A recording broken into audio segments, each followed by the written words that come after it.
El río nunca corre a la inversa de su curso natural, así que es conveniente que vivamos como un río. Aquí estamos en el Cabildo Insular de La Palma, en el despacho del portavoz del Partido Socialista, de Borja Perdomo, para profundizar, como siempre, en temas de actualidad que repercuten directamente a la sociedad palmera. La isla de La Palma, señor Perdomo, buenos días, ¿cómo está? Buenos días, Dailo, bien. Ya vueltas de vacaciones ya. Vuelta de vacaciones, siempre hay que retomar la actividad laboral con pasión, con ganas y con energía, como digo siempre, señor Perdomo. Bueno, yo si le parece, es cierto, al hacer referencia a las vacaciones, yo me encontraba cuando el señor Pedro Sánchez visitó la isla de La Palma de vacaciones, pero sí que estuvo mi compañero aquí pendiente, al pie de la noticia, pero sí que le quiero preguntar, usted como socialista, si notó, si percibió esa preocupación del presidente del gobierno central por la recuperación de la isla de La Palma, por los afectados y afectadas de la erupción volcánica. Se lo digo porque, claro, tuvimos por otro lado a Coalición Canaria lamentando que el presidente no hubiese encontrado ni un minuto para preocuparse por los afectados. El presidente del gobierno de España, yo tampoco pude estar, pero bueno, estuvieron algunos compañeros míos. Claro que está preocupado, preguntó cómo iban los datos de recuperación, todo el tema de las infraestructuras, si se habían ejecutado los convenios que se habían firmado para las infraestructuras, los 100 millones, cómo iba el tema de los 100 millones del gobierno. Claro que se preocupaba y se sigue preocupando. Yo creo que no solo el presidente, sino el gobierno, ¿no?, en los distintos ministerios, de cómo va la isla de La Palma, y eso demuestra que siguen llegando recursos. Si no se preocuparan, posiblemente no seguirían llegando recursos. El presidente vino aquí a una reunión para hablar de temas de migración, que se solicitó. Estamos acostumbrados de que pues también Coalición Canaria muchas veces exige y después a la vez se exigía que se hubiera una reunión de este tipo, y bueno, si el presidente del Cabildo no pudo estar en esa reunión, lo que tiene que preguntárselo es a su homólogo en el gobierno de Canarias, porque al final la reunión la organizó el gobierno de Canarias. Por lo tanto, pues, me extrañaron también esas declaraciones del presidente del Cabildo, diciendo que no se había preocupado o que no había estado en el Cabildo, cuando la reunión la organizó el gobierno de Canarias, y perfectamente podían haber transmitido: oye, yo quiero estar también para tratar temas de la isla de La Palma. Pero ya les digo, la preocupación del gobierno es máxima, sigue siendo máxima, y así lo han dicho, ¿no? Hasta que se recupere, se enviarán los recursos y lo que haga falta hasta que se recupere la isla de nuevo. Si seguimos centrándonos o caminando en la línea de la recuperación o de la reconstrucción de la isla de La Palma, desde su partido están pidiéndole tanto al gobierno canario, al gobierno autonómico, como al propio Cabildo Insular, que se le deje de tomar el pelo a la sociedad palmera respecto a esa recuperación de la LP2. ¿Por qué considera usted, señor Perdomo, que todavía se le sigue tomando el pelo a la sociedad palmera? ¿Cuáles son los argumentos? Los argumentos son muchos, yo creo, ¿no? Recuerdo la toma de posesión, si nos queremos ir más atrás, incluso la campaña electoral, incluso recuerdo en el año 2022 lo rápido que se podía abrir la LP2, ¿no? Por parte del que es ahora presidente, lo exigía continuamente que se abriera. Creo que era junio de 2022 cuando me decía que, bueno, que le habían dicho que se podía abrir y que en 15 días prácticamente se podía hacer un pase entre un lado y otro de la vía, ¿no? Llegan al gobierno. Su discurso de investidura hace un guiño a la LP2, específicamente habla de que va a recuperar la LP2 de manera inmediata, que esa es una de las prioridades, y después pues hemos empezado a ver todo lo que hemos empezado a oír, pues todo lo que yo creo que los vecinos de la isla ya saben. Yo creo que ya no necesitan explicación. Primero, que la iba a hacer el Cabildo. Después, que iban a consultar con el gobierno, le mandaron una propuesta al gobierno, resulta que esa propuesta que mandó el Cabildo hubo que rectificarla porque no tenía en cuenta ni los tubos volcánicos ni ningún tipo de cuestión. Después fueron a hablar con el Estado para que el Estado le permitiera al gobierno ceder los fondos al Cabildo, y a todas estas en septiembre nosotros le dijimos: miren, nosotros estuvimos gobernando hasta hace 3 meses. Siempre fue una prioridad recuperar la LP2, lo que no se pudo recuperar en ese momento, ¿no? No se podía recuperar. Y también se trató en su momento por parte del Cabildo de que a lo mejor lo bueno era recuperar la Cabildo, pero siempre nos dijeron que legalmente era imposible. Era una carretera del gobierno de Canarias que estaba en obra y que la vía era el modificado. Y es lo que nosotros le transmitimos al presidente del Cabildo en septiembre, en un pleno en septiembre, cuando empezamos a ver todos estos movimientos. Mire, presidente, se lo dije yo en un pleno, la única forma de recuperar la LP2 es un modificado, empieza a ser el modificado. Después se empezó a hablar de que había dos planes. Estaba el plan A, que era el Cabildo, y el plan B, que era el modificado, que se estaba trabajando en esos modificados.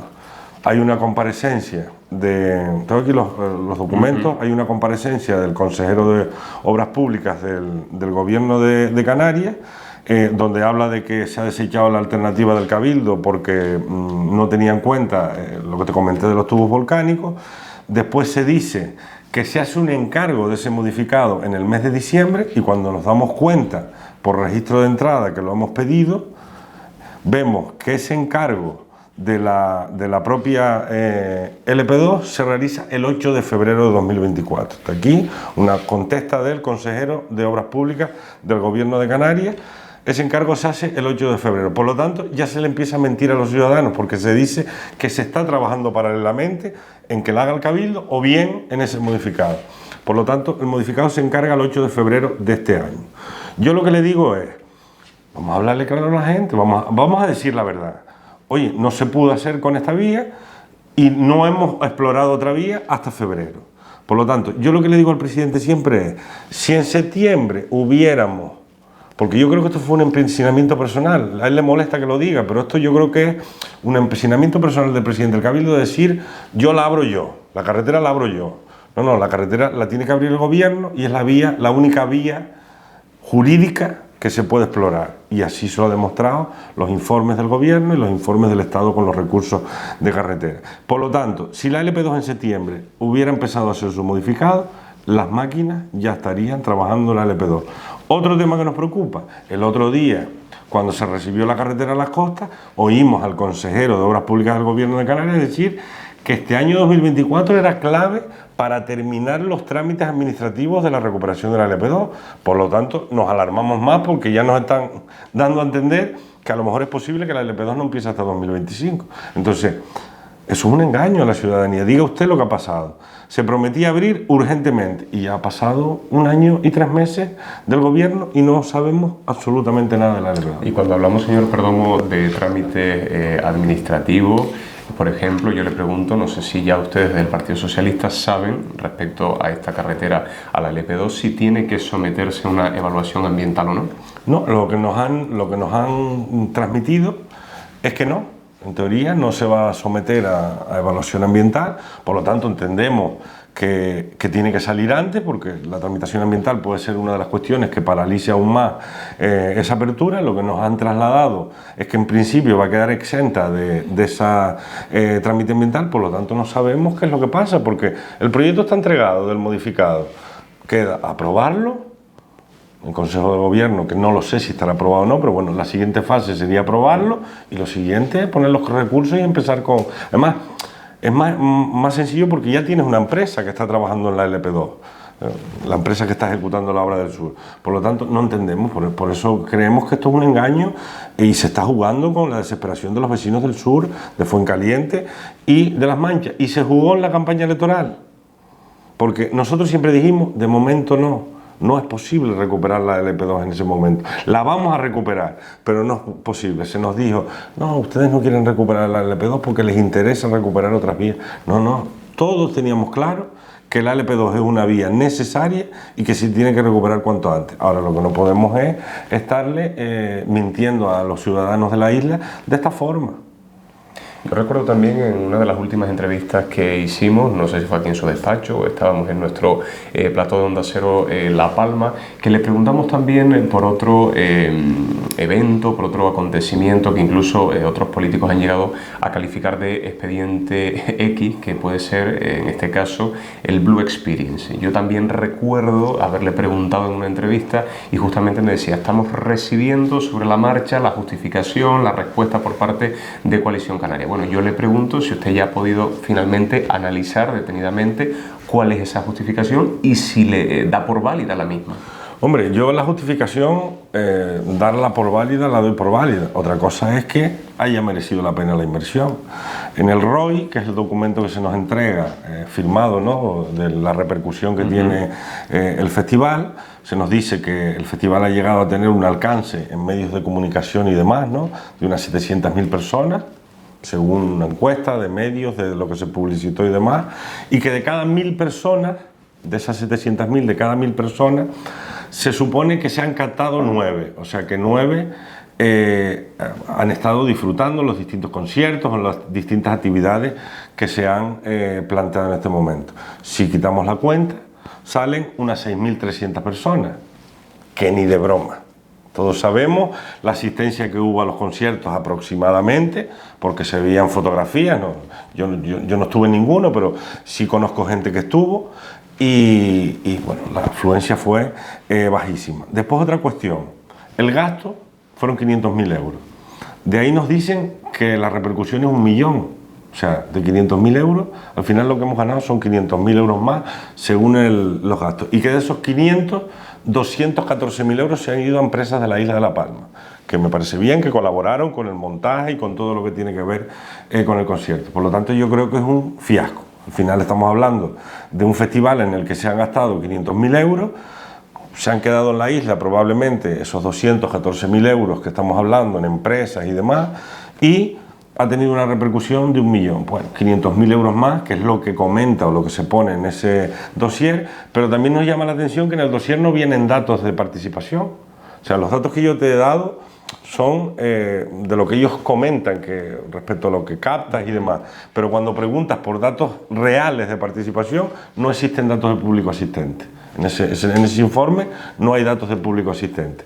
Por lo tanto, creo que ha sido un fiasco, como decíamos, mal planificado. Yo no digo que el festival no se tenga que hacer, ni mucho menos, pero ya lo dijimos en su momento, 3 meses antes o 2 meses antes del festival, haciendo una modificación presupuestaria, sin presentarnos un proyecto, corriendo de la forma que se hizo. Después se tuvo que aplazar una parte a carnavales, a fechas de carnavales, y al final, pues después de tanto pedir, nos han entregado este informe, que yo no lo pongo en duda, el informe, pero lo veo un fiasco realmente para la repercusión que ha tenido el festival en la isla de La Palma. Esperemos que las siguientes ediciones estén mejor planificadas y tengan mucha más repercusión e ingresos y dinamicen al final la isla, ¿no? Que es lo que se trata. Consejero, y hablando de música, de festivales, de eventos, de espectáculos, yo le pregunto si usted considera que a lo mejor desde el partido, desde el gobierno, desde el Cabildo Insular de La Palma, desde Coalición Canaria, a lo mejor se está despilfarrando el dinero en este tipo de eventos. Por ejemplo, yo le voy a poner sobre la mesa la contratación o la actuación de Ricky Martin. Yo tengo aquí los datos, concretamente en ese Love Festival, que tuvimos la oportunidad de disfrutar en la Villa y Puerto de Tazacorte. Tengo 660.000 euros su contratación, más el IGI, que correspondería a 46.200 euros. Por lo tanto, nos vamos a un total, para ser exactos, de 706.200 euros. Perfecto. ¿Qué le dice a usted esta cantidad? Bueno, yo hace ya casi 2 meses, ¿no? Antes del concierto incluso salían estos 2 contratos, publicados: contrato Sodepal con Ricky Martin, contrato de la Diputación de Huesca con Ricky Martin también 4 días antes, ¿no? Tuvo ese concierto en Huesca y está como cabeza de cartel, lo pone aquí, cabeza de cartel, y actuó el 23 de julio. Yo en un consejo de administración, en una junta general de Sodepal, le entregué estos 2 contratos al gerente y a la consejera y le dije: oye, me gustaría saber, antes del concierto incluso, me gustaría saber esta diferencia de precio. Estamos hablando, lo que tú comentas, aquí son 706.000 euros, 706.000 euros, y allá son 340 más el IVA, que si lo suponemos que es el 21%, porque creo que en los espectáculos y demás es menor, pero vamos a suponerle el 21%, se nos monta en 400.000 euros. Por lo tanto, 700 aquí, 400 en la península. De entrada, cogen los contratos, bueno, ya le explicaremos, se lo explicaremos en un informe y demás. Yo espero, se celebra el festival y al día siguiente del festival registro una pregunta por escrito dirigida al presidente del Cabildo y a Sodepal, donde pido que se me justifique lo mismo que había comentado anteriormente, esta diferencia. No recibo ningún tipo de respuesta. Espero el mes correspondiente que tiene la administración para contestarte, para que no digan, como suelen decir, no, es que vas a hacer daño directamente. No, yo espero a que se me dé la documentación y no recibo ningún tipo de documentación. Entonces, hacemos público en una nota que lo que queremos es una explicación de esta diferencia de precios, que a día de hoy no nos ha sido explicada. He oído pero lo quiero por escrito para también informar a la ciudadanía que si hubo que fletar 2 aviones, que si otra parte del dinero de exclusividad para que actuara en Canarias. Bueno, yo lo que quiero es que se me argumente y se me diga, igual que se hizo con el Blue, por qué es la diferencia de este gasto, para que los ciudadanos de la isla sepan realmente el por qué Ricky Martin costó 300.000 euros más en La Palma que en Huesca, por ponerte un ejemplo, ¿no? Entonces, estamos a la espera, nos parece mucha diferencia. Si estuviéramos hablando de otra diferencia más pequeña, pues no, quizás no estaríamos en este debate, pero bueno, también hemos solicitado el resto de documentación del festival, ¿no? De todo el festival. Pero bueno, esta nos llamaba la atención y queríamos pues saber el porqué de ello. Otro tema que también tenemos aquí sobre la mesa y nos preocupa es, por ejemplo, señor Perdomo, el plan insular de cooperación en obras y servicios municipales. Desde el Partido Socialista, desde su partido, hablan de retraso injustificable. ¿A qué se debe este retraso? No sé si tienen la explicación ya dada por escrito o verbalmente. Vamos a ver, ahora en pleno lo preguntaremos. Vamos a ver, este plan de cooperación se firma por 4 años. Se firmó en 2021 con validez 21-24. Siempre se hace así. Este año, con buen criterio, me parece bien, el presidente actual decide que en la anualidad de 2024 el plan va a tener 1 millón más. Perfecto. En vez de 3.150.000, 4.150.000. Lo anuncia en el mes de abril de este año. Y bueno, ¿qué hemos visto? ¿Qué ha pasado todo este tiempo? Nos hemos puesto en contacto con algunos ayuntamientos y nos dicen que ni siquiera han pedido las obras. O sea, estamos en septiembre y ni siquiera el Cabildo está reclamando o diciendo a los ayuntamientos, oye, dígame las obras para incluir en el plan, porque ahora hay que coger, el plan está hecho, o sea, es simplemente cambiar el documento, poner las obras y llevarlo a pleno, aprobarlo y firmar los convenios. Ahora hay que poner las obras, aprobar las obras por parte del Cabildo, que los ayuntamientos envíen las obras, llevarlo a pleno y firmar con los ayuntamientos. A la altura que estamos, pues si estamos en septiembre y no tenemos las obras, entendemos que esto se va a ir hasta final de año. Estamos hablando del plan de cooperación de este año 2024, que son unos recursos pues importantes que llevan los ayuntamientos utilizando muchísimos años. Por lo tanto, igual que el PIDEL más o menos, ¿no?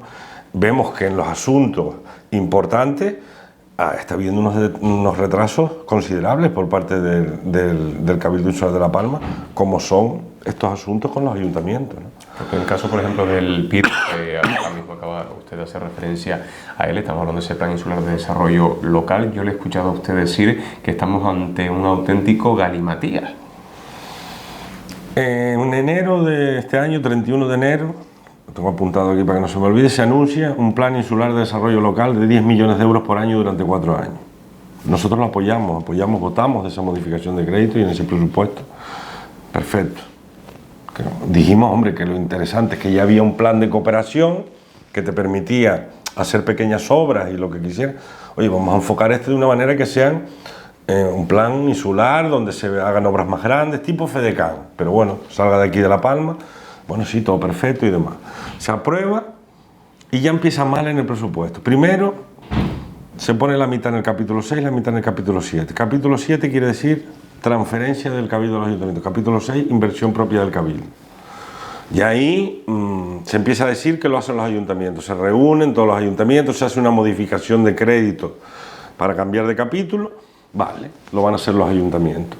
Se apura a los ayuntamientos, que incluso algunos redactaron los proyectos, algunos de ellos corriendo, para entregar todos estos proyectos. Se tiene una segunda reunión con los ayuntamientos y ya se les dice que bueno, que a lo mejor algunas obras las tiene que hacer el Cabildo, declarándolas de interés insular, y que a lo mejor las obras pequeñas las hacen los ayuntamientos.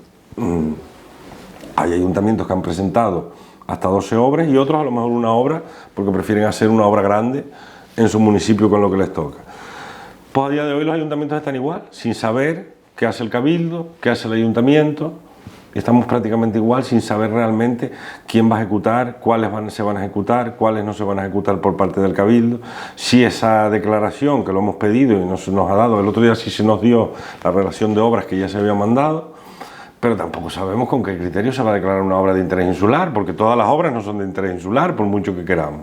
Por lo tanto, otro jaleo, otro lío que se ha montado por no coger y decir, oye, primero vamos a atar esto y después vamos a anunciar el plan de cómo lo vamos a hacer, ¿no? Se anuncian los 10 millones, tal, que esto es para ir con los ayuntamientos, tal, y vemos que a día de hoy pues, tampoco tenemos PIDEL. Estamos hablando de 10 millones del PIDEL y 4.150.000 euros del plan de cooperación. 14.150.000 euros que a día de hoy están en las cuentas del Cabildo.